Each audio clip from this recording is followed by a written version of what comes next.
It's so wonderful to be back on public television. It's now 10 years we've been creating public television programs. It's been a wonderful journey.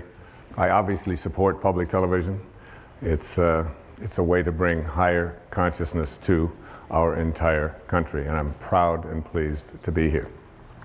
This is a program about changing your life. Not in the traditional way that we think of when we think about changing our lives. Usually that means changing your behaviors, retraining yourself, getting new habits, going out and trying them out and changing your life. This is about changing your thoughts, and then your life will change. Change your thoughts, change your life. It's the name of this program, it's the name of the book. It is something that I very strongly endorse, that we have within us the ability and the capacity through the way that we use our minds and the way that we process things and events to make our lives totally shift and change around. And I can tell you that it doesn't make any difference what age you are, whether you're a teenager watching this, or whether you're someone in your 60s, 70s, 80s, or anywhere along the way, you can make that change. And I'll tell you, it happened for me. 2 years ago, on the 10th of May, I turned 65. And the next day, on the 11th of May, I had a life-changing thing take place for me. I changed the way that I was thinking about who I am, about what kind of a man I am, about what kind of a person I intend to be for the rest of my life and where I'm going. And something began to resonate with me that I had to make a shift and make a change at the age of 65. I had a wonderful office, which was really a townhouse. It was filled with over 20,000 books. It was filled with clothing. It was filled with records of all kinds. It had pictures on the wall. I had awards that I had received over the years, and everything that I had accumulated, literally, in this physical world, had accumulated in that office. I turned the key and handed it to my manager, Maya, who's been with me for almost 30 years, and I said, I would like you to sell everything or distribute everything that's in there. Sell the townhouse, get rid of it. Take all the records, all the books. I got rid of my shoes. And I left it all behind and turned it over to her to get rid of everything. I detached myself from a lifetime of accumulations, and I moved full-time to a place over in the middle of the Pacific Ocean on one of our great islands called Maui. And in the next months, I began to get a lot of things coming to me about what my life was to unfold, things that I wasn't even expecting. And I think about this idea about what age you are and whether or not changes and shifts can be made, and how difficult so many people attribute this to. They say, that's an impossibility. I couldn't possibly do that. I'm so attached to all of these things. Or I'm too old. I've been living in the same place too long, whatever it might be. Right here in this audience is one of the women that I revere, I think more than any other woman I can think of in the professional world. At the age of 60, she changed her thoughts, and her life changed dramatically. She started a publishing company called Hay House, which is one of the world's largest publishers of spiritual and higher consciousness materials. She wrote a book called You Can Heal Your Life. She's here today. Her name is Louise. Hey, Louise, would you stand up and be acknowledged?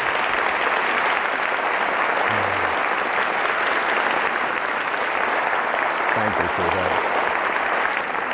Louise, with a great number of people from all over the world, just celebrated her 80th birthday. So,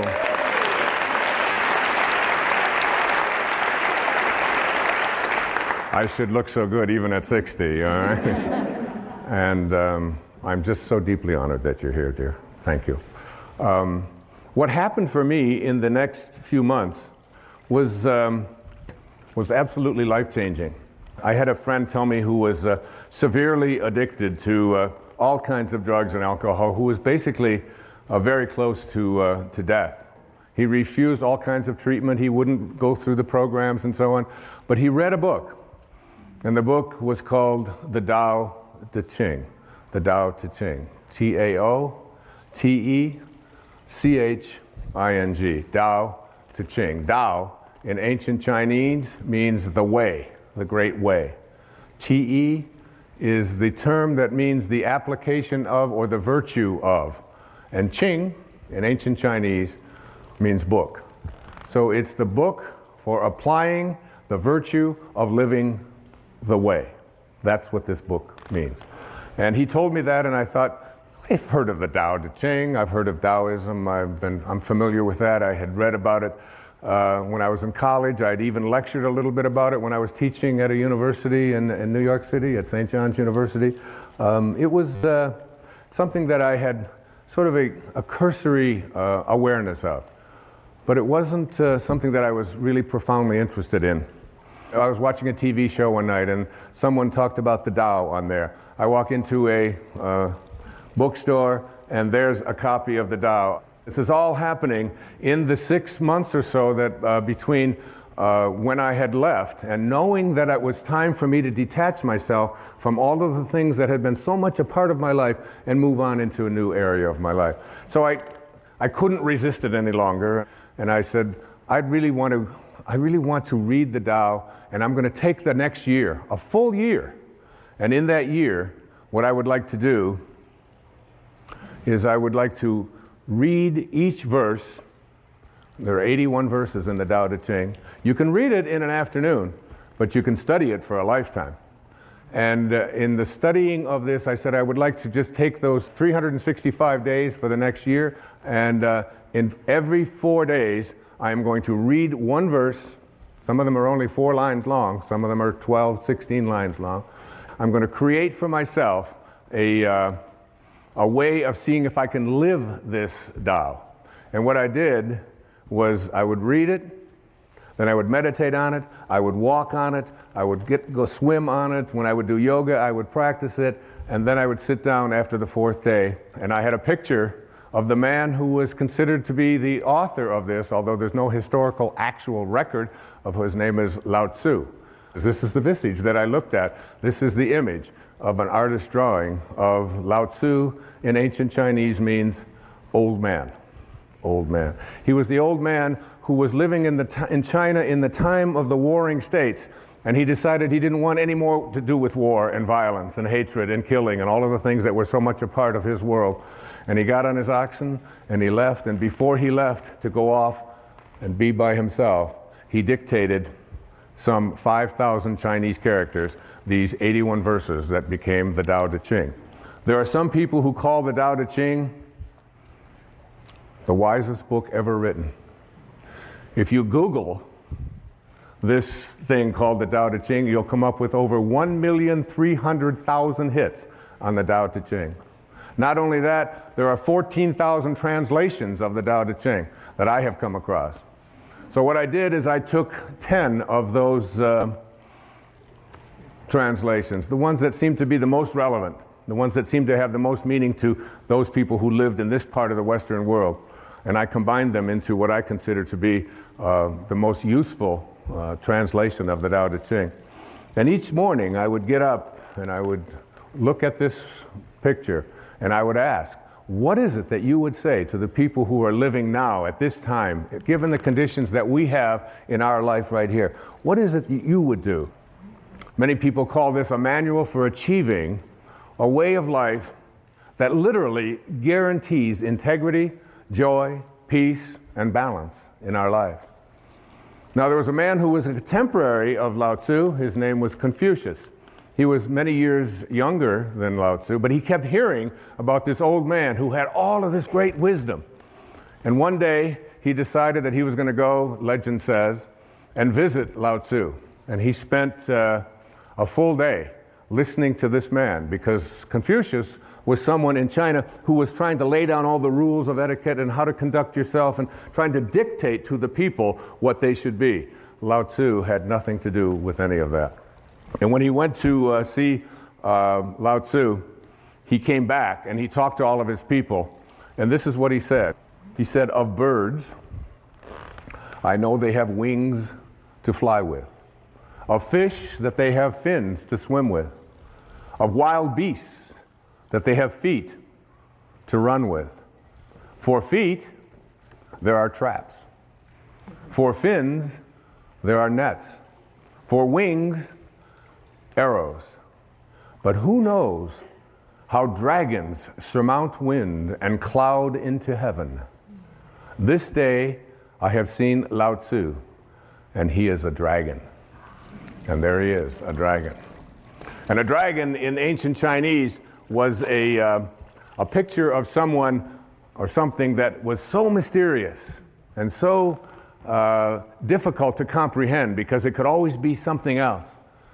There was a great teacher who came many years after that. His name was Rumi, who was Jalaluddin Rumi, who was a great poet, a Persian poet in the 14th century. And he had a line. He said, "The day that you were born, a ladder was set up to help you to escape from this world." I believe that the Tao Te Ching and this thing that I have done, this Change Your Thoughts, Change Your Life effort that I spent 1 full year on every single day, doing exactly what I just said, is a ladder that will help you to return.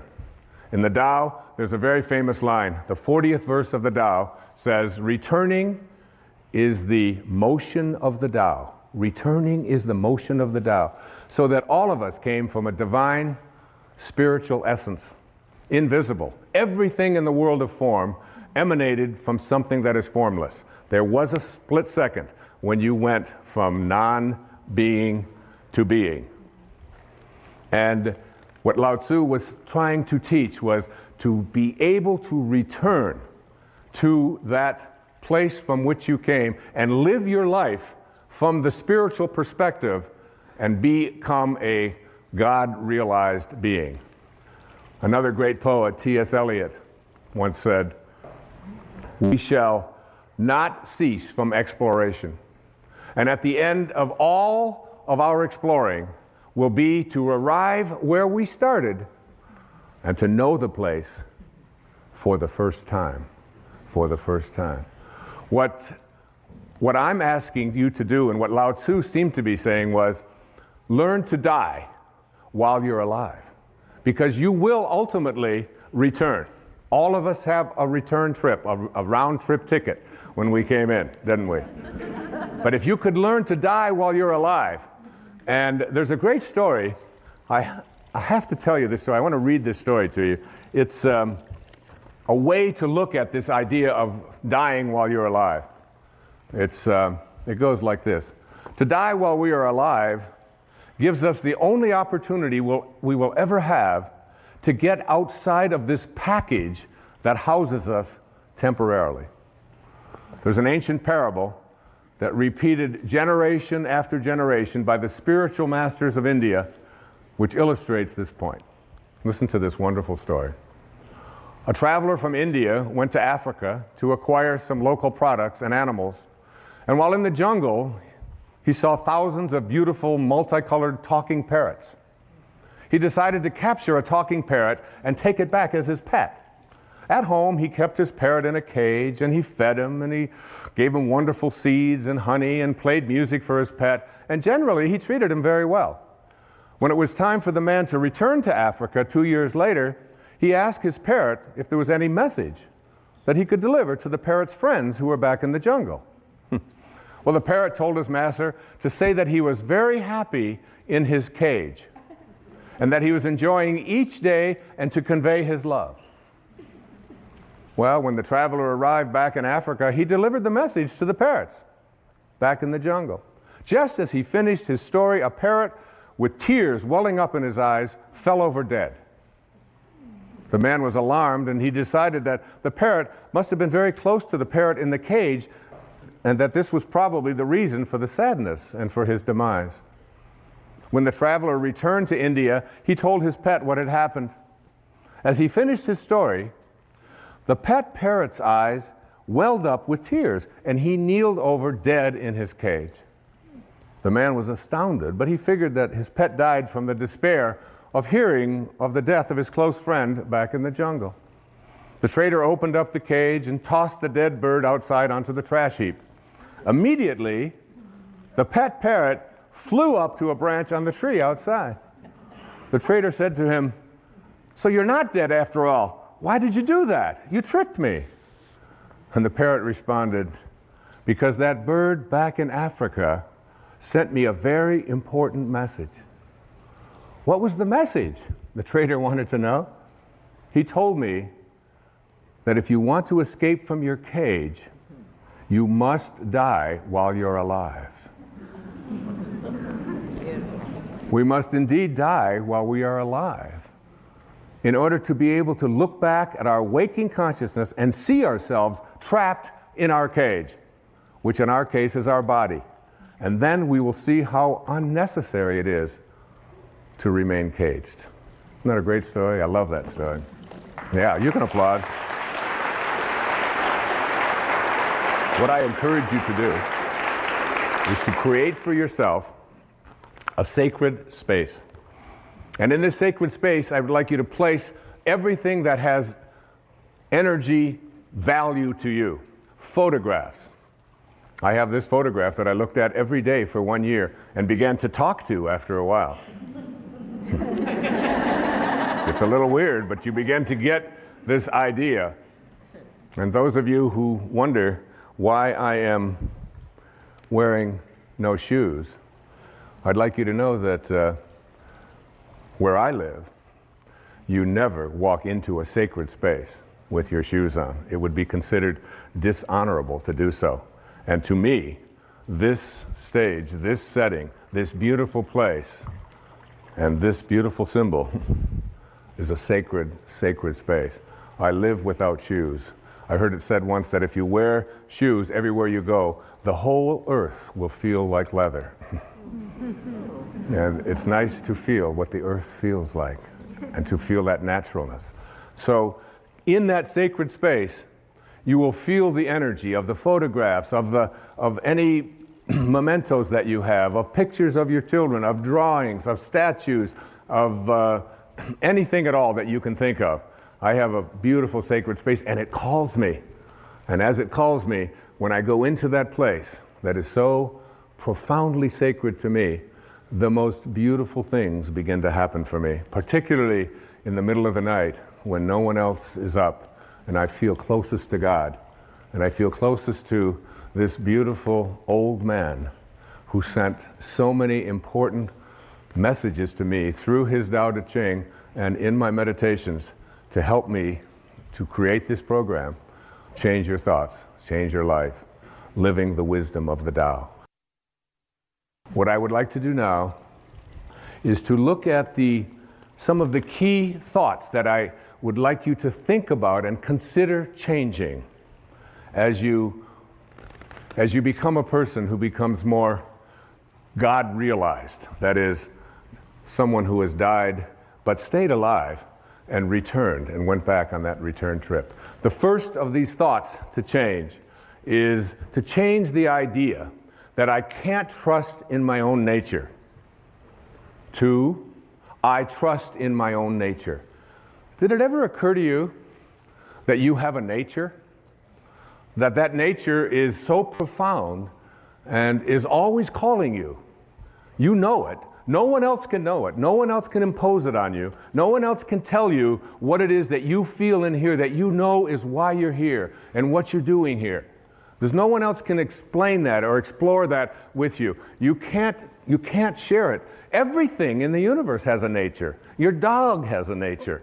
A crocodile has a nature.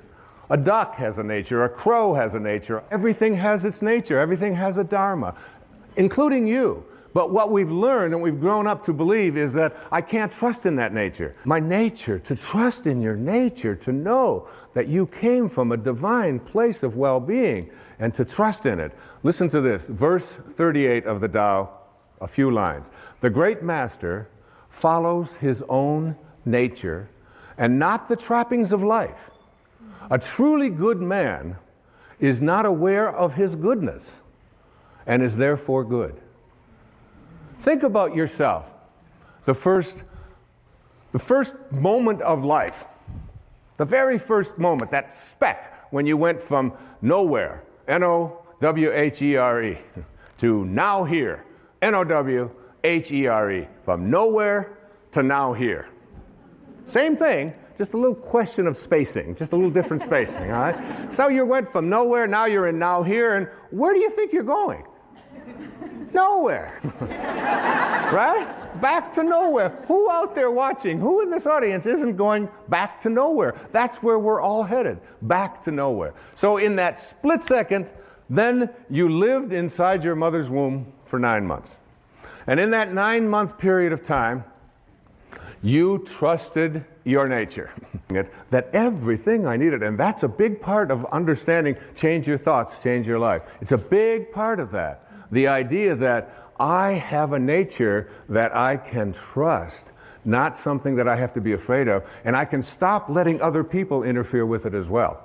So what happens? We go through those 9 months, totally uninterrupted. We have no questions. Everything works out. And then what? We say the very first thing, we pop out after 9 months, we'll take over from here. That was good work. Nice work, God. Thank you very much. And so what we'll do is just sort of edge you out of here, you know. So we edge God out. We take on an ego, E-G-O. And we edge out and we say, we'll take over. And we have an ego, and this ego, what this ego does is it takes on a set of beliefs. And these beliefs are that I am what I have, that I am what I do, that I am what other people think of me. So we're raised to believe that the more stuff I accumulate, the more things that I get, this is who I am. The more that people like me, this is what I'll get, and on it goes. I want to tell you a story. It's a story of one of my children. Her name is Tracy. We lived in Detroit when she was born. She came in as a little rebellious. She came in the middle of the Detroit riots when they said nobody is allowed to go out. Anybody that goes out is going to be arrested. And she said, this would be a good time for me to show up. Which is exactly what she did. So when she showed up, after about the second or third year, Tracy went to preschool. And she came home from preschool. She was about 3. And in that time she came home and she said, she handed me a paper, and it had a gold star at the top of the paper. And I looked at it and I said, and she said, Daddy, I got a gold star, I said, I'm not really interested in gold stars. I said, but what are you doing? What is this? What?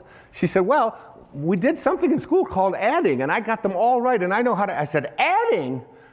I can't believe, you're 3. You can't learn to add when you're 3. And I went through this whole long thing about adding and how terrific it was, and she kept saying, Daddy, the gold star, excuse me, but I was the only one in the class that got a gold star. I got them all right.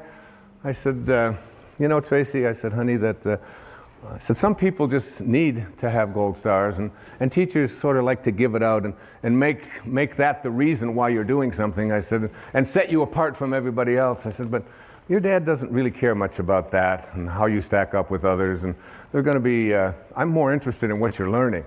And she said, okay, she was used to that. She had a weird daddy, and she knew that. So about another month or so, she came home with a paper that had looked like it had a gold star on it, but it had obviously been taken off. Her little thumbprints were all over, but there was a place where there had been a gold star. It was taken off. And I said, what's this? Oh, she said, we're now doing subtraction. And I said, subtraction? That's amazing. And I took over by her dresser. I said, you know that money you've got in your piggy bank? I put it in my pocket. I said, that's called subtraction. Isn't that great? And she said, give me that money back. And we talked about subtraction. Finally, I couldn't take it anymore. I said, honey, what happened? What was this? What was here at the paper? And she said, that. She said, the teacher gave me one of those gold stars. I said, really? I said, well, what happened to it? Oh, she said, I took it off. I said, well, what'd you do with it? She said, I gave it back to her. I said, well, what did you tell her? She said, oh, I told her to give it to someone who needs that sort of thing. True story. Yeah. And there she is. She's standing right here. She's going to be 40 this year, my daughter Tracy. So what we have to do is learn how to take this ego of ours, this part of us that believes that who we are is what we have and what we do and what other people think of us. But remember, if you grow up believing that you are what you do, then when you don't, you aren't. And if you believe that you are what you have, when it's gone, you aren't. And if you believe that you are what other people think of you, your reputation, which we raise people to believe, I have to be concerned with what other people think of me. Take this ego and retrain it. And one of the ways that you do to retrain it is, first, you take this idea that the ego has of fear. What are you afraid of? Anybody out there, what are you afraid of? Shift from fear to curiosity. Become curious about what you're afraid of. That's what Lao Tzu taught me. Become curious about what you're afraid of. You're afraid of flying? Get curious about that. Get interested in that. You're afraid of snakes, you're afraid of disapproval, you're afraid. Just shift from fear and say, I'm going to become more curious about what I'm afraid of. And then take all of the things that you're attached to, like all of your photographs, like all of your furniture, like all of your clothing, like all of the stuff that you find so much attachment to, and start letting it go.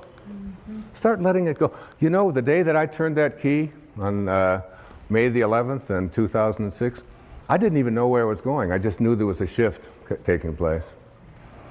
I felt freer than I'd ever felt, I think, in my life. In my mid-60s, out there on a whole new adventure. And here we are talking about it on national television, on PBS. Take that idea that you have to be attached to things and know that you came in with nothing, with no thing. And you're going to leave with nothing, with no thing. And understand that your life is a parenthesis in eternity. Live there without attachments. And then take your need to be in control of yourself, of others, of the situation, and shift from control to trust. Begin to have a trust. Lao Tzu is profound about this, and each one of the 81 verses, it comes up about 60 times as you look at letting go and letting God, allowing yourself to trust in your nature, allowing yourself to no longer believe that everything has to be controlled by me, and that other people no longer have to be in control of me as well. Begin to trust. Just like you did for the first 9 months. You trusted. Your nose showed up. Your height showed up. Your eyes showed up. Whatever. It all showed up. It's all perfect. It's all divine. So why not wander through your life and have this wonderful, peaceful knowing that it's all fine? And finally, shift from your sense of entitlement. Nobody can treat me that way. I'm entitled to have this. Well, I paid for that. I let go. I mean, that in 1 year, I let go of all of my entitlements. I don't feel I'm entitled to anything. I'm just here. Shift from entitlements to radical humility. Lao Tzu speaks about it so often. Stay humble. Stay low. The greatest leaders are the ones who do the least. The ones who stay back and just model and allow. And at the end of the day, in one of the verses of the Tao, it says, the people will say, we did it ourselves. We did it ourselves.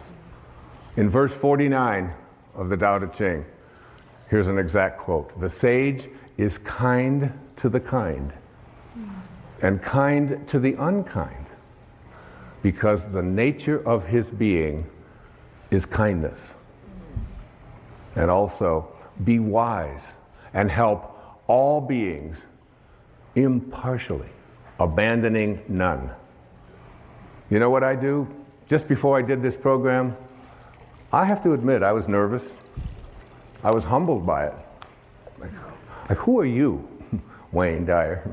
Who are you to read the Tao and believe that you can interpret it on television and interpret it in a book and spend a year and say, like, I got real humble with that. And you know what I say? Tao, which is just another word for God or source or Krishna or Allah or whatever you want to call it, guide me. Guide me now.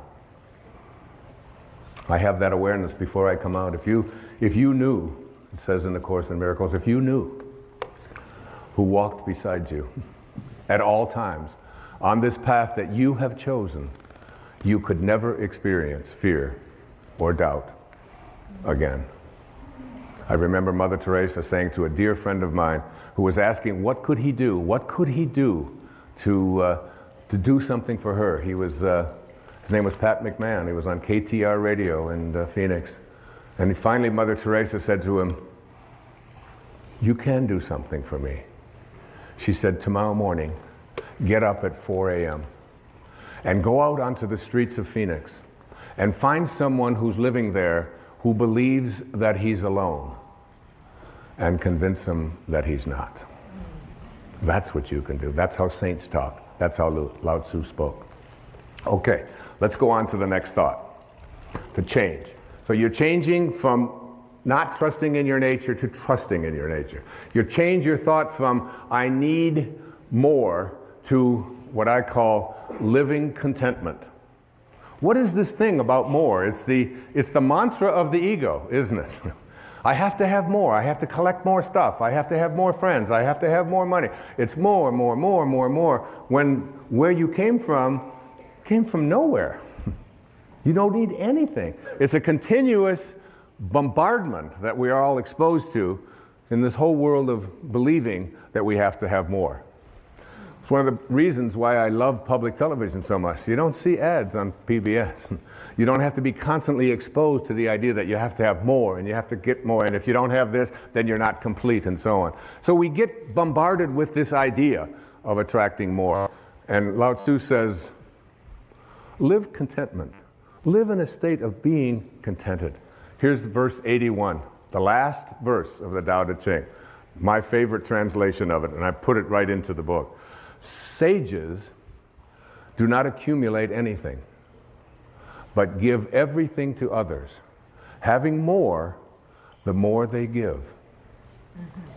It's a great lesson. My son Sands, who's, we're very, very close. We just spent a couple of months together over in Maui, just being together, just being. It was a divine time. And he came home with, it was last summer, he came home with 4 t-shirts that he loved. And I said, well, honey, which one do you like the best? He said, well, that one over there, that blue one, it's got the writing and it's got the drawing and it's got a surfer and it's got, I said, that's great. I said, I'd like to have that one. He said, no, Dad, that's my favorite. That's the one I like the best. I said, I know. I said, that's the one. Would you mind if I had that one? He said, I would mind a lot if you had that one. He said, maybe you can have one. I'm not so crazy about this one over here. I said, so you're going to give me something you don't like? I said, that's the one. I love that because we have the same taste. Could I have that one? He said, Dad, you're crazy. He said, you can't have my favorite t-shirt. I said, well, I want you to think about that. I want you to think about detaching and letting go and not needing to have more. And he's heard me talk about this stuff his entire life. So finally, he just, I went in and I tried it on and I said, this thing looks so great. Looking in the mirror, he said, Dad, that really is mine. I said, yeah. I said, but you're going to give it to me. He said, no. I said, yeah, well, just think about it, because I'm your dad, and I'd really like to have this. And so he reluctantly parted with it. And so that evening, I was still wearing the shirt, and he looked at me and he said, oh, that's my shirt. I said, Sands, I said, you gave me the shirt. I said, I'm going to wear this shirt until you are happy that I have your favorite shirt. I'm never going to take it off until you are happy. He said, well, you'll be wearing that shirt a long time. I said, well, that's okay. So I wore it the next day. I got up. I slept in it that night. I got up I did. I got up the next morning. I put it on, and that Sands would come in and he'd look at me. I said, oh, you're still not happy that you gave me something that you really love, because this is what it really means to be a sage. This is what it means to be a divine being, to be someone who's willing to depart with not the things they don't like, but what they do like. I wore it the next day. I wore it the next day. I wore it for 2 weeks. Take it off only to wash it, put it right back on. 2 solid weeks. Each one of my children will tell you. Finally, one day he said, Dad, I'm so happy. I am so thrilled that you have that t-shirt. I said, oh, that's great. I can finally take this thing off. I'm going to just give it away. But it's like, what a great lesson in that. The idea that you take, there's a rule. It's called the 80-20 rule. And in the 80-20 rule, it says everything that you have, all of your stuff, 20% of it is what you use.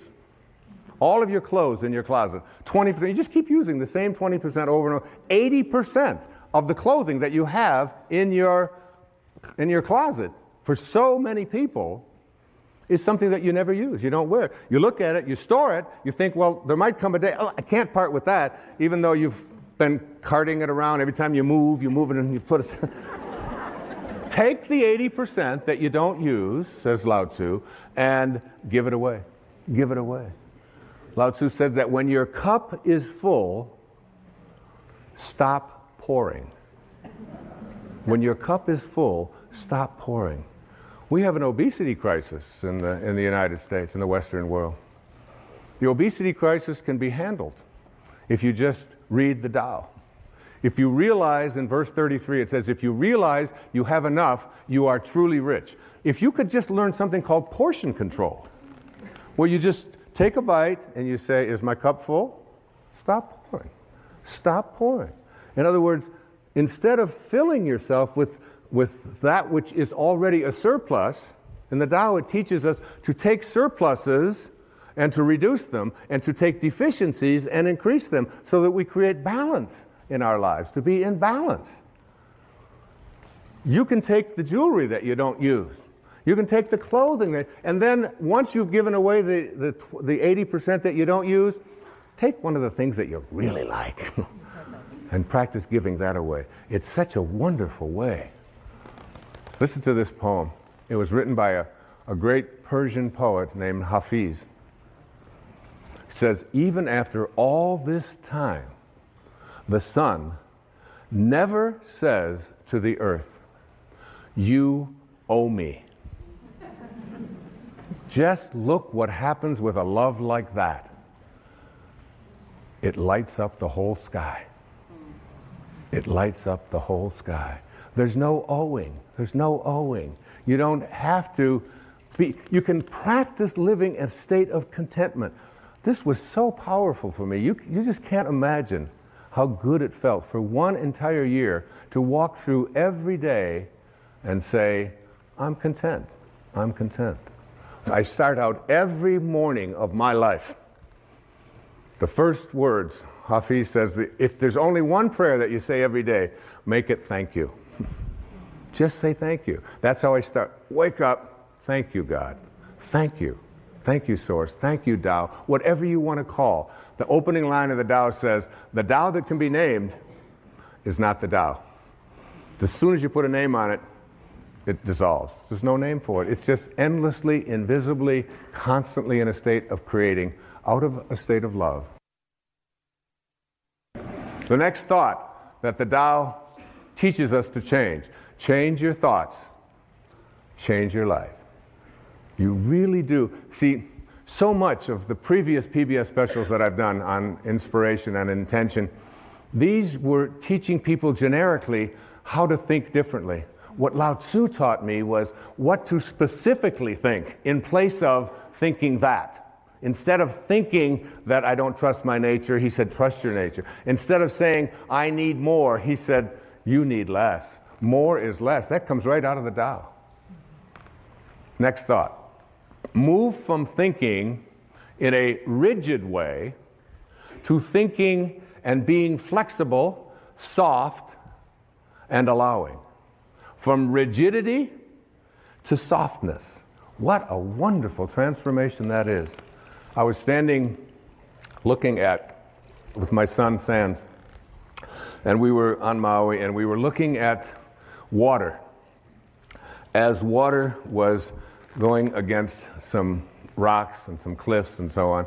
And in these pictures, in this moment, I said to my son, I said, which do you think is stronger?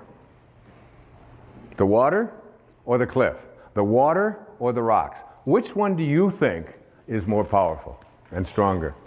And he said, well, he said the rocks, obviously they're stronger and they're bigger and all. I said, water is very, very patient, isn't it? How much chance do those rocks have if they want to survive? I mean, what chance do they have?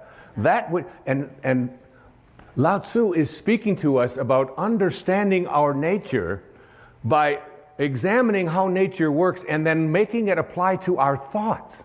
So that a soft thought, a thought that isn't a rigid thought, a thought that doesn't say you have to be this way or you have to be that way, a thought that is not stiff, a thought that water, there are so many references to water and what we can learn from water. You're 75% water. The planet is 75% water. We are water. The rest of us is just muscled water.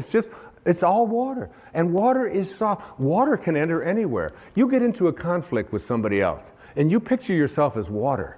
You can enter with water in any place that there's an opening. If you can visualize yourself as a being who moves into the space of water, if you can see yourself that way, you can just enter into those places in the people that you love, in your children, in your spouse, in anyone at all, and enter there softly. Here's verse 8. The supreme good is water, which nourishes all things without trying to. And verse 78, right smack out of the Tao. Nothing in the world is softer and weaker than water. But for attacking the hard, the unyielding, nothing can surpass it. There is nothing like it. Here it is. I asked when they designed this set, this beautiful set, and thank you designers for this, I asked if I could have water on the stage. They did it. They figured it out. There's Now, I'm going to try to get some of this water, okay? So you get down here and it just doesn't, I'm going to just scoop this up. And okay, now tighter you hold it, the less chance you have of doing anything with it, isn't it? How can I experience water? The way to experience water is to just get soft, just get unbending. And there it is. That's what water is. The minute I grasp it, the minute I try, and Lao Tzu is saying the same thing is true in everything in your life.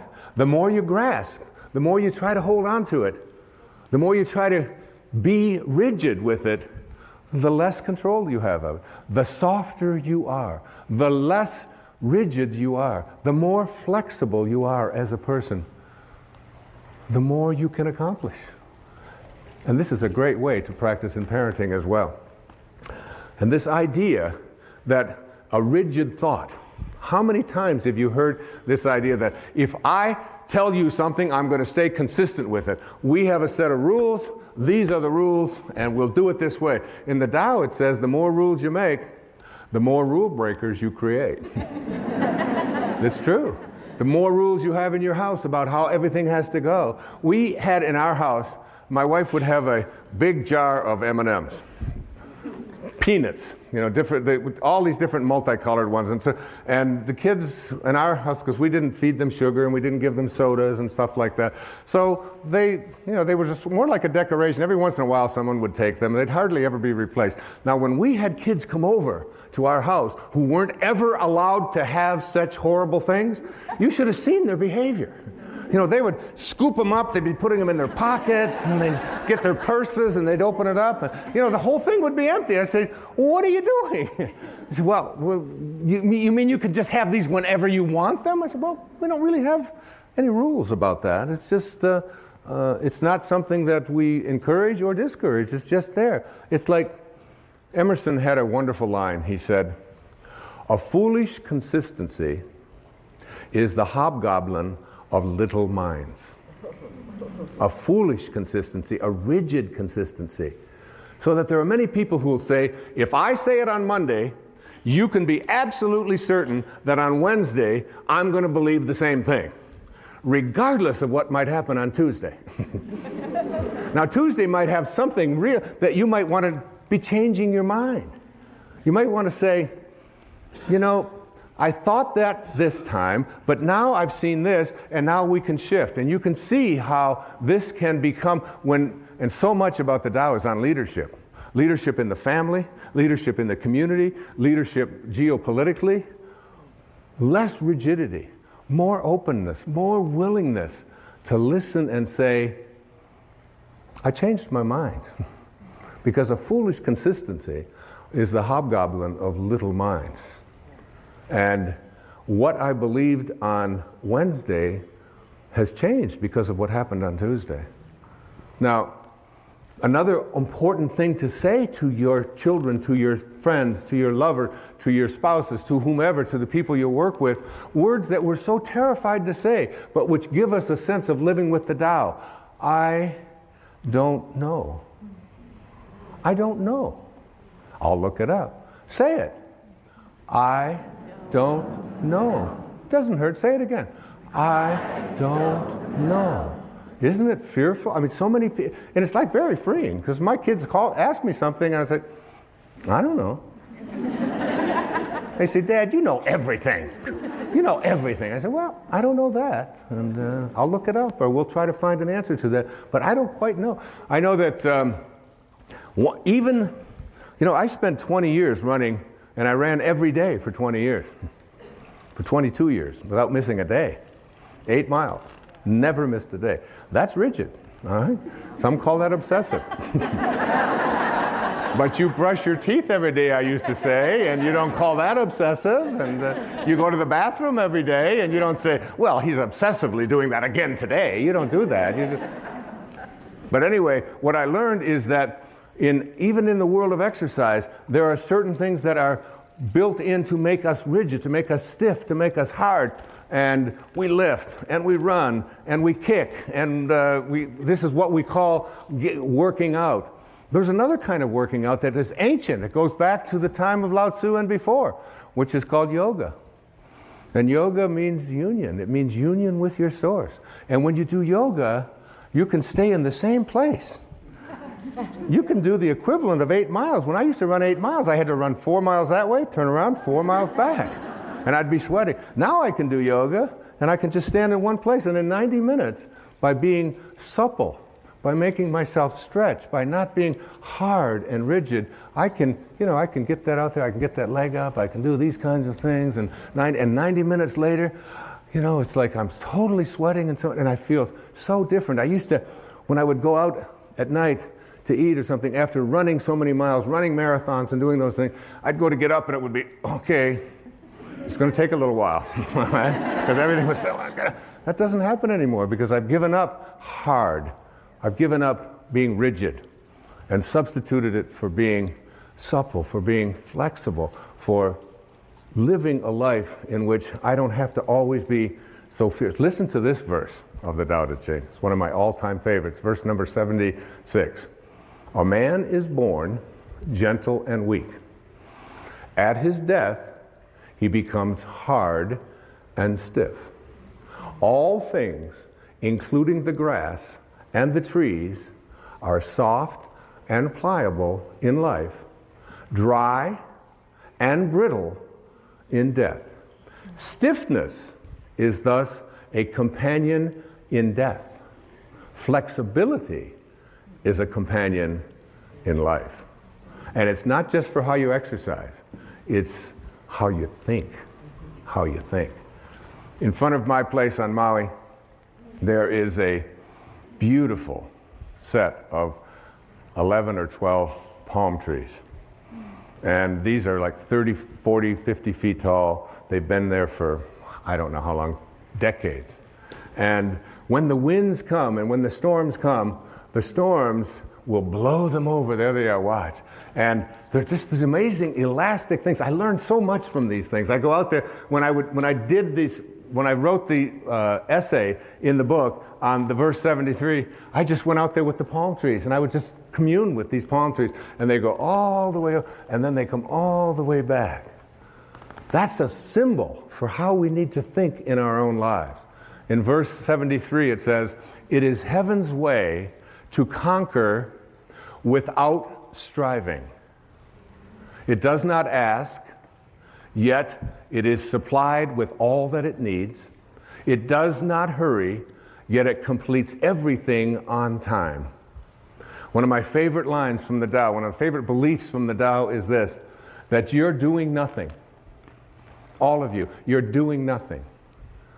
You're just being done. Just like you were the first 9 months of your life. You think you're out there and you're making this happen and you're making that happen and you've got all these rigid things and you have to apply your life this way.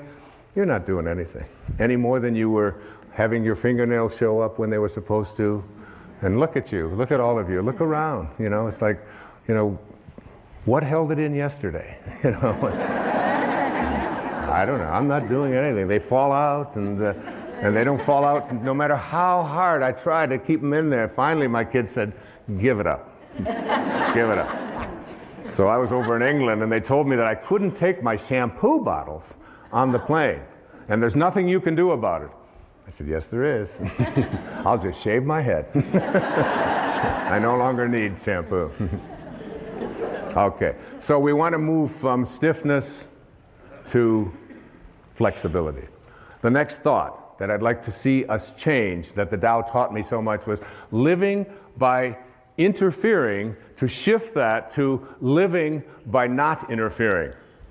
Do you know that every one of your children have the anchor of the universe located within them?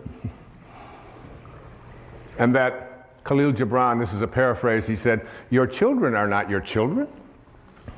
They are the products of life's longing for itself. They come through you, but not for you. They're not there for you. So what are you doing interfering in their lives?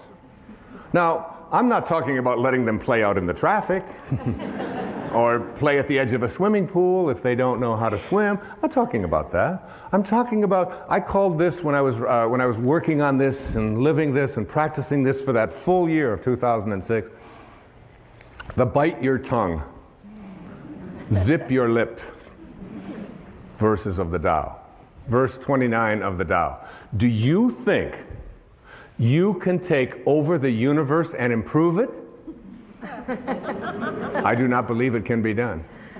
Everything under heaven is a sacred vessel and cannot be controlled. Trying to control leads to ruin. Trying to grasp, we lose. Allow your life to unfold naturally. Allow other people's lives to unfold naturally as well. We have parents, I see them a lot, they're called helicopter parents. Because they're always hovering. They're hovering over their kids and they're telling them what to do and what not to do. And my son came over from England, my son Shane, and he was going to get ready to go to college, going to college in America. And my wife said to me, so you're going to take him and show him about registration, right? I said, oh yeah, I'll be doing that. She said, well, make sure that you help him because he doesn't have any idea how to register at the school, this great big school with thousands of people. I said, yeah, and I do, right? I would know how to register kids at school, you know? And so Shane got in the car and I said, it's all going to be fine. You'll all be fine. And we drive over to the campus and I drop him off and I have my tennis racket in the back. And he said, where are you going? I said, well, I'm a prophet. I said, I get paid by the thought. And I have a tennis match, and then I have to walk on the beach so that I get paid by the thought. He said, but what about the registration? I said, well, the registration, I said, you'll do a lot like I did when I learned to register. He said, well, what do you mean? I said, you'll just go up to the people and say, where is registration? And they'll say, it's over there where all of those people are all lined up. Because I remember those days in a college of 40,000 students or so, finding out how to register. Tracy, did I take you to register, honey? No. So he said, you mean you're just going? I said, yeah, you just go with it. I said, you want daddy to walk with you over and take you through graduate? You're 18 years old and you want daddy to register you? He said, oh, no, I wouldn't want that.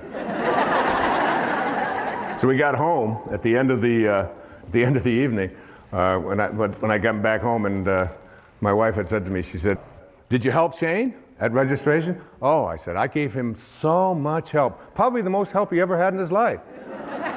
I taught him how to do things for himself, and so that I wouldn't have to be interfering and hovering over and figuring it all out for them. My children know that when their science project comes up, that I'm there for consultation. But I passed science. I got through that myself. And you'll be doing your own science project. If I can help you, I'll be happy to help you, but I'm not going to be getting the glue and figuring out how to make a time clock and all of that. I said, you know, just look at a clock. That's how you tell time for me, whatever it might be. And And it's not an uncaring, and it's not a callous attitude at all. It's an awareness that your children have the anchor of the universe located within them. That's what Lao Tzu said. Now, my dear friend, who I love so much, she's right here in the audience, Carrie, right there, Carrie Evans from Maui. She has 2 beautiful little daughters. And she asked me if I would watch them one afternoon when my grandson Carter was visiting. I said, I'd be happy to watch them. She said, but you don't understand. I mean, they're gonna do this and they're gonna do that. I said, you just go off, and she was studying for an exam. I said, you go study, do whatever you have to do. I can handle 3 little kids out at the swimming pool for 3 or 4 hours. I can handle that. So she went off, very nervous, gave me lists, told me what to do, what they might say, what they might not say. And then if she says, now if Kylie says this, you tell Kylie, and if Kamiley says it was Kylie, Kamiley, and Carter. All right? So they go out there, and right here, there's a little pool over here, a little swimming pool. And I watch them over in the swimming pool, and Kylie takes the water and splashes my grandson, Carter, and splashes Kamiley, and Kamiley comes over to me and runs over within 2 minutes. Says, Kylie splashed me. Well, of course, I'm working on the Tao. Non-interference. And I said, splashing, honey, is in the way of things. When you're near water, splashing will take place. She said, yeah, but she splashed me. I said, you'll probably work this out. This will all be fine.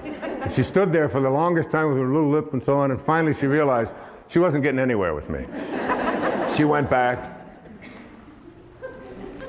Before you know it, one of them had taken, now Kylie and Kamiley are teaming up against Carter. And they pushed him under or whatever. Now one of them is 5, and one of them is 4, and one of them is 7 or 8. And Carter comes running over as fast as he can, runs over. He calls me Bampa. I'm Grandpa. Bampa. Bampa, Bampa, Miley pushed me under the water. I said, Carter, I'm a Taoist master. But Bampa, she pushed me. She put me under the water. I said, you'll just have to work this one out, Carter. I'm a Taoist master. This went on all for the first hour or so. But I noticed as I was less interfering and less interfering that they were working it out. They tried again after a few times. They'd come over and they wanted this and they wanted them pushed and wanted that. But each time when I let them know that I was watching and making sure they were safe, but I wasn't going to interfere. I wasn't going to resolve it. I wasn't going to settle their disputes for them. I wasn't going to be a helicopter parent, even for an afternoon. And the way that it resolved itself was they have the anchor of the universe within them. They have a nature. They know what to do. One of my favorite things always to say to my children when there's a conflict is, you know what the right thing to do is. What do you think? You know. You have it in your heart. You are a divine being. They all know that. I've said those words to them over and over again. You'll figure it out. You'll work it out. Not I'm going to interfere. I'm going to tell them what to do. You can practice this so many places, so many ways in your life, particularly as parents, even in business. It's very important in businesses to allow the people to say at the end of the day, right out of the Tao, oh, we did that ourselves. We did it ourselves. Mm-hmm. In the Tao it says, there's a time for everything, and everything in its time. There's a time for everything. Listen to this. There's a time for being ahead, and a time for being at peace. There's a time for being in motion, and a time for being at rest. There's a time for being vigorous, and a time for being exhausted. And in the Bible, to everything there is a season, a time for every purpose under the sun. I practice, this was so helpful to me, particularly as I do my yoga practice.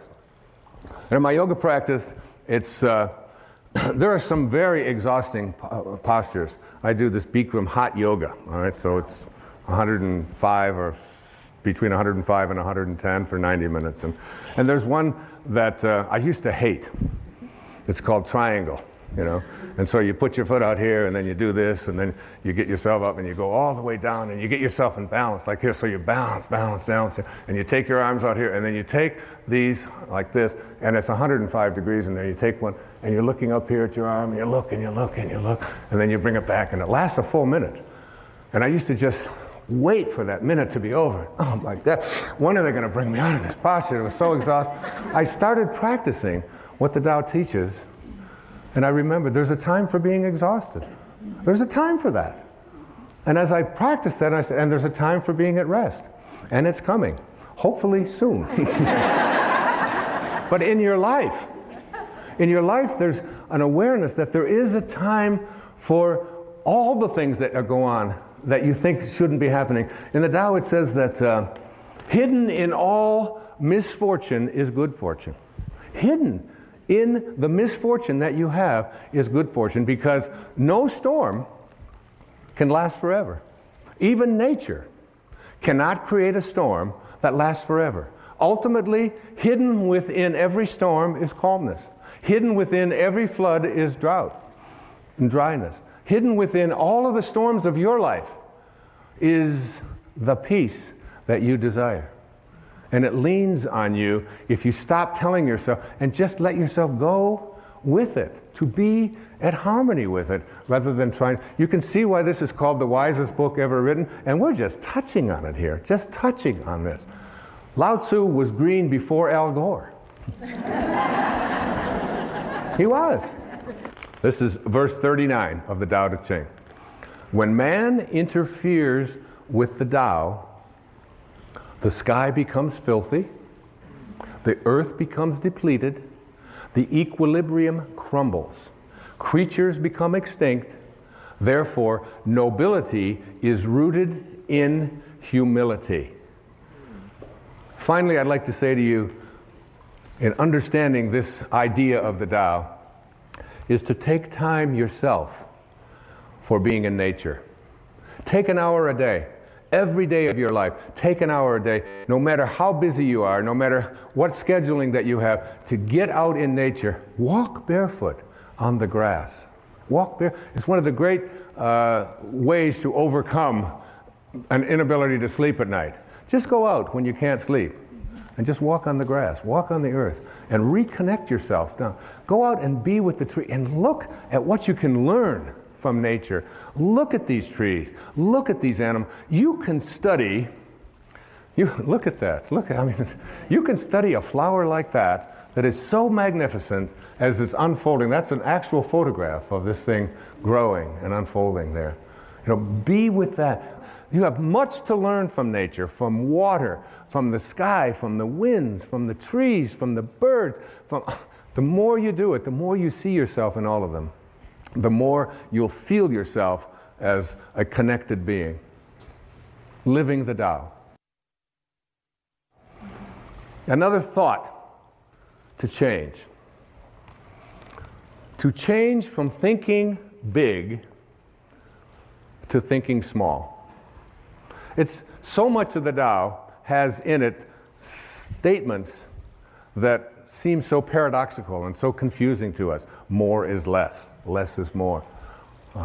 Think small and get great things done, accomplish great things. Listen to verse 64 of the Tao Te Ching. A tree that fills a man's embrace grows from a seedling. A tower 9 stories high starts with 1 brick. And here's the most famous line out of the Tao. A journey of 1,000 miles begins with what? The first step. 1 first step. Okay? So, today, I can stand up here on this stage in this beautiful sacred place, in this beautiful yin-yang symbol, on this incredibly beautiful set that feels so much like nature. And I can say to you that in a very short time, this year, I will have completed 20 years without taking a drink of alcohol. 20 years, okay? Thank you. Now that's big. That's big. Because I drank every day. Not to get drunk, but I drank every day. 2 or 3 beers every evening after running, and it was like, and I couldn't remember a day when I hadn't had, I thought back 10 years, 12, I couldn't think of a day, not one day in the previous decade or two that I had not had a beer or several beers. So that's big. And if I would have tried, if I'd have said to myself 20 years ago, Wayne, you're going to quit drinking for the next 20 years, I would have gone immediately and had a drink. Because it's just too big, isn't it? It's just too big. You don't do big things. You do small things and thus accomplish great things. It's a very important distinction to make. Whatever it is that you would like to create or contribute or become in your life, take one step. How did I let drinking go for 20 years? And I don't even know about tomorrow. I never think about tomorrow and whether I'm going to have a drink. All I know for sure is that this won't be the day. I do it one day at a time. That's how you overcome anything called an addiction in your life. You take it, you reconnect yourself to the source from which you came, which is a source of what? Well-being, isn't it? And you get back and return, get on the return trip and saying, I am connected to well-being. And I'll do this one day, 1 hour, 1 minute, 1 second if I have to, at a time. And when you do it, I mean, it's behind in all of the programs for overcoming addictions, and all of the work of Bill W., all of the work of Alcoholics Anonymous, all of the work of any kind of addictions. It isn't just alcohol. It can be food. It can be addiction to your emails. It can be addiction to work. It can be addiction to so many things that so many people find that they can't get past. And to move themselves into a place where I think small. I ran 7 marathons in my running years. And about the 22nd or 23rd mile, you begin to ask yourself about your sanity. And what am I doing here? And my body is breaking down. But the way that you finish the marathon is not by saying, I'm going to run 26 miles. You don't do that, especially when you've still got 5 or 6 to go. You just say to yourself, can I put my foot in front of the next one? Can I take one step at a time? Can I do it one step at a time? And before you know it, you've accomplished great things. I watched my wife give birth to 4 children right there in her in the delivery room with her. And she does not, you know, when you have a baby, it takes 9 months, doesn't it? You don't say to yourself, oh my God, I gotta have a baby, I gotta get pregnant, I gotta deliver it, I gotta go through labor, because that'll just drive you. And there are people who do that. And it's a torture for them. But I watched her do it one moment at a time in labor. Not what's going to happen an hour from now, what's going to happen this afternoon, am I going to have the, none of that. And she did it all naturally because it was all, and her mind was so strong as she was doing it that I couldn't even penetrate. I couldn't even communicate with her. She was so focused on just being here. She would say, these are not labor pains. These are just signals. Just signal. And I can take this signal. I can do this for 1 minute. I can do this. It's the way everything gets done. I watch the great tennis players on the planet. Roger Federer, Pete Sampras, these people that are really masters at this game that I played for so many years, not even close to those kinds of levels. And they'll be in a tournament, they'll have a seeding, and they'll say, here's the first round, here's the second round, here's the third round. There's no such thing as playing the 4th round before you've played the first round. And then when you get to the first round, you don't go out there and say, well, I've got to beat this person in 3 sets. You say, I'm going to think 1 serve at a time. I'm going to think 1 point at a time. And every great athlete, I don't care who they are, they will always say, I can't think out there in big ways. I can only think small. Thinking small is what gets great things done. Verse 63, achieve greatness in little things.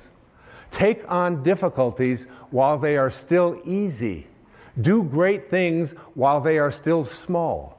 The sage, one of my daughter's names, the sage, does not attempt anything very big and thus achieves greatness. Greatness comes from being in the moment, here, present, in the now. The sage confronts difficulties but never experiences them. This is the idea of thinking small. And finally, I'd like to see you change from this thought. Change from seeing yourself as separate to seeing yourself as connected to everyone and everything in the universe. Our ego tells us that we are separate, that who we are is this body that we have, and everybody out there is separate from me. Nothing has been more profound and more powerful and important for me than this verse of the Tao Te Ching. This idea that we are all one. That all of us emanated from the same source. And by doing so, by emanating from the same source, we need to see ourselves as connected to every single being, every single person, every single flower, every single tree, every single animal. If you can see yourself in everyone, we're all connected. It makes about as much sense to me to have a smoking section in a restaurant as it does to have a peeing section in a swimming pool, right?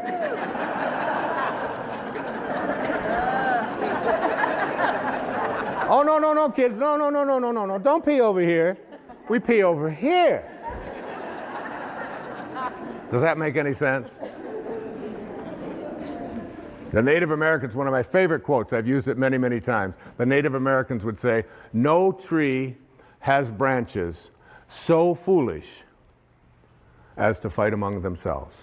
No tree has branches so foolish as to fight among themselves. We are all branches on a tree called humanity.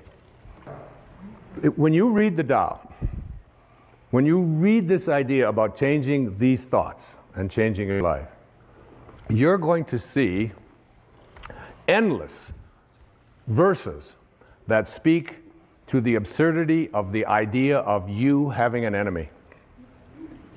The idea that you and anyone else on this planet is an enemy. In the Tao it says, I and enemy cannot exist in the same sentence.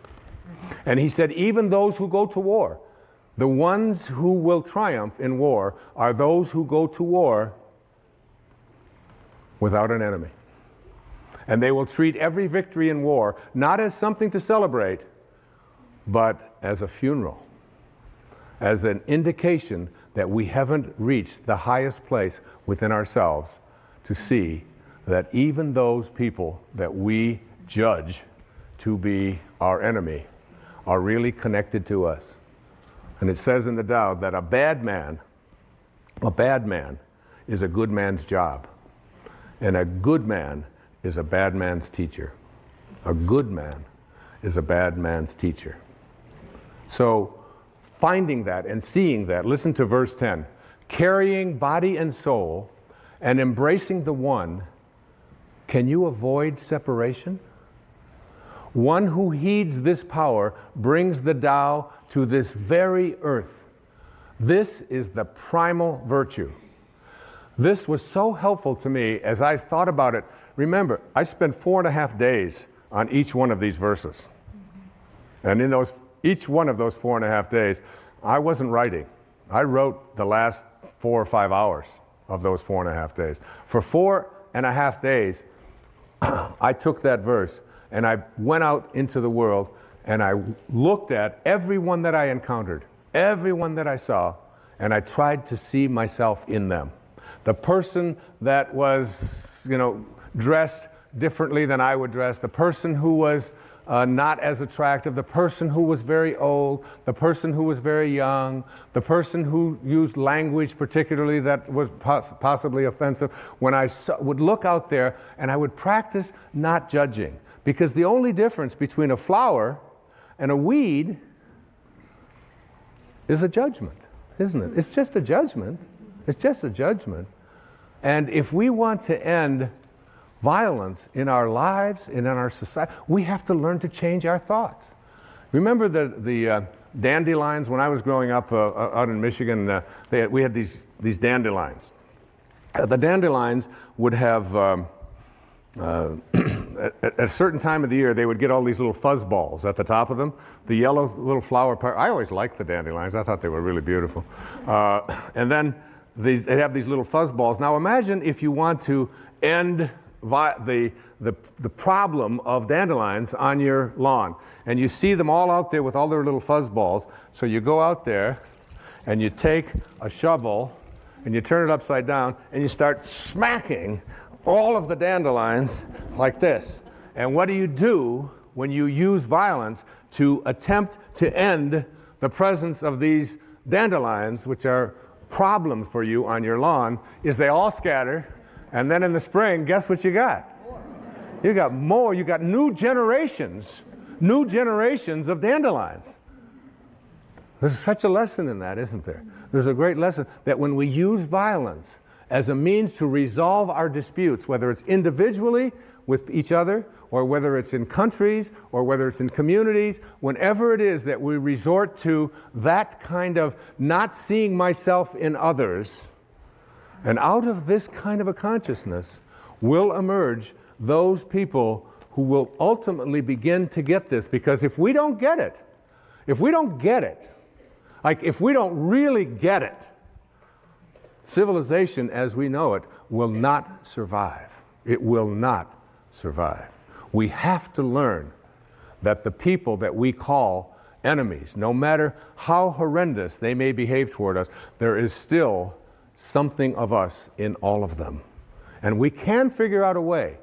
Yes, we of course have to defend ourselves, and yes, we don't allow people to push us, or all of those kinds of things, but at a deeper and a higher level, Lao Tzu was asking us to go within and find that place of peace and try to reach out to that and help someone to make a U-turn. Those people can be reached because they have the anchor of the universe located within them.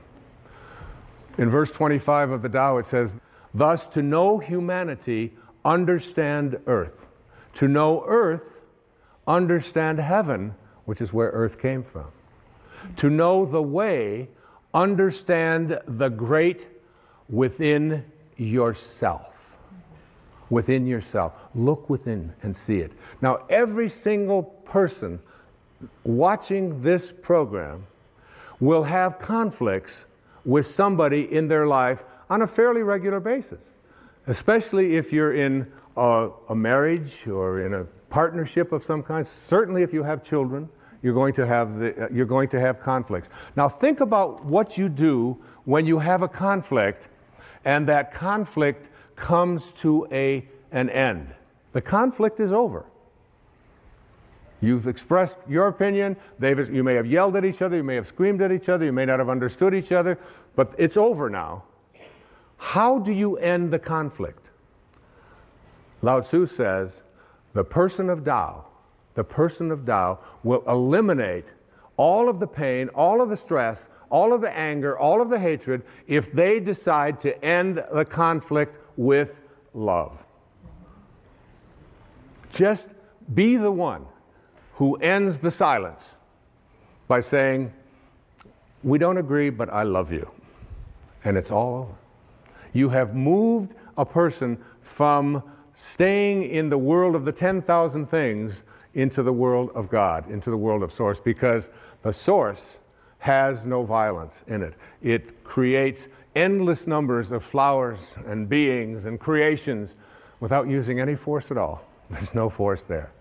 Here's one of my teachers who lived in Bombay, which is now Mumbai in India. His name was Nisargadatta Maharaj. He said, "Wisdom is knowing I am nothing. Love is knowing I am everything. And in between the two, my life moves." In between the two. The ability to take a conflict and to end it with love is one of the most powerful things that you can do. It has been a great lesson for me. When we have a conflict, what we do is I will be the person that will pick up that phone. You can be certain of it. I will end that conflict with love. And guess what that does to the conflict? It's over. It's over. You can't pick a fight with someone who just doesn't want to fight anymore, who just sends you love. So I want to summarize some of these thoughts, and there are so many. Change your thoughts based upon the wisdom of the Tao, and your life will change. There's many principles to live by in the Tao. First, remind yourself that there is no way to happiness. Happiness is the way. Bring happiness to all that you do. You accomplish much by trying less. It's so inconsistent, isn't it, with what we lived in the Western world. But the less you try, when I go out and swim in the ocean, and I do it almost every day, I try to do between 30 minutes and an hour every day, being out there in that ocean. And I just get out there, and if I try less, my arms just seem to know what to do, and the breathing just all works, and I can swim all day. As soon as I try, as soon as I struggle, as soon as I start trying, the minute that I move myself into trying, it's like if I were to take this little cap here and drop it right there and say, I'm going to try to pick this up. I'm going to try to pick this up. This is what Lao Tzu was speaking about. So all of this, I'm trying, I'm really trying. All of this is called, in reality, not picking it up. That's what that's called, not picking it up. But when I just get easy and do less. See yourself, the Tao says, in everyone you encounter. A great lesson. Every single being, especially the ones that we read about who we're told are our enemies. See yourself in them. Know that whoever they are, wherever they live, they want what we want. They want what I want. They want to be at peace. They don't want to be always struggling. They don't want to be sick. They just want to be loved, whoever they are. I know the skepticism of that. It's like, yes, but, all of the yes, buts. But if they got it too, Lao Tzu wasn't speaking to, well, some are going to get this and some probably won't. He was speaking to all of us. Trust in others, the Tao says, to know what's best for themselves. Trust in that. Trust in the pliability, the flexibility of your babies. God, those little babies, they're so great when they're like, 2 weeks old. You can take their foot, put it behind their neck, stick it around here like this, put it in their mouth. They're so flexible. I mean, you can do anything. You pick them up, you turn them upside down. You watch them when they're starting to learn to walk. And they run, crash, they go down into the walls and all of this. And you think, oh my God, this kid will never walk again. Up they go, and they don't. Trust in their flexibility. Live without attachment and be generous. Be strong by bending. By bending. We need to learn this in our lives. We need to learn this in the world. It's not so important to be right. It's so much more important when you have a choice to be right or to be kind. Always pick kind. Always pick kind. Practice radical humility. Live low. Live low like the ocean. Stay low. And all the streams will come to it. That's why it's so powerful, because it doesn't lord anything over anyone. And rather than looking for miracles, see everything as miraculous. Everything in your life. There was a man who had a Tao experience, what I call a quantum moment. His name was John Newton. He lived back in the beginning of the 18th century. And he was crossing the ocean. He was a slave trader. He had a ship full of human cargo that he was going to trade into slavery in the most hideous practice that was so common at that time in our history. And in the middle of a storm, on his way over there with all of these people, he was 22 years old or 23 years old. And he thought he was going to die, and he thought it was like he must have hit a hurricane or something out there that was before satellites could warn people. And while he thought he was in that state of dying, he took out a pencil and a paper, and he wrote on the back of an envelope, he wrote, "I once was lost, and now I'm found." And it was grace that taught my heart to feel. It was grace that brought me home. And when the storm was over, he had a moment. He reconnected to his source. Anybody out there can reconnect to the source, to the Tao, and become a being of Tao. Remember, it's a return trip. And you can make that return trip while you're alive. Remember the parrot. He knows much more than we did. And he returned back to Africa and he released the slaves, it is said. And for the next 55 years of his life, he shifted and became the most ardent spokesman as an abolitionist to abolish that hideous practice of slavery. That's what he devoted his life to it. A former slave, it's like going from Saul to Paul, you know, from being a person who crucifies and murders Christians to being the author of a big portion of the New Testament as St. Paul. In a moment, it's possible for any of us. And there's a lady who I think has one of the great voices on this planet today. Her name is Cecilia, and she has been traveling with me. She's from Norway. She has sung at conventions and places that I have been. She sings, we call her the nightingale, don't we? She's an angel. She sings like an angel. And she's accompanied by the whales. These whales, these beautiful creatures who are in my front yard every morning on Maui, the humpbacks, who have these beautiful tails that flash and flash, and some days I'll be walking along the beach and I will hear someone say, honey, I was having on a honeymoon there, and he said, honey, come on in. You can hear the whales singing, they're all singing. And she's going, I don't think I want to get my feet wet, and I don't think I get my hair wet. And he said, no, but you can hear them. And I flew into there with my clothes on and went underneath, and I stayed under there for like an hour, up and back, listening to these sounds of the whales, these beautiful creatures in nature, these natural beings who I feel so connected to and so a part of. And she sings accompanied by the whales. Now, getting those whales into the sound booths and getting the earphones on, very, very difficult. You got to really appreciate what we did here to bring this to you, right? And here she is. Her name is Cecilia. She sings Amazing Grace, accompanied by the whales.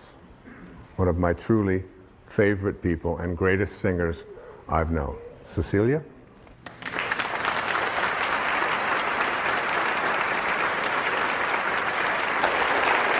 Thank you. Namaste. I want to close this beautiful presentation on the Tao, Cecilia, with a poem that was written by a woman. Her name is Naomi Long Madgett. She's from Detroit, went to Wayne State University. She was named the Poet Laureate of Detroit, an acclaimed African-American poet. Listen to these words. It sums up all that I've been saying. I wouldn't coax the plant if I were you. Such watchful nurturing may do it harm. Let the soil rest from so much digging, and wait until it's dry before you water it. The leaf's inclined to find its own direction. Give it a chance to seek the sunlight for itself. Much growth is stunted by too careful prodding, too eager tenderness. The things we love, we have to learn to leave alone. Thank you.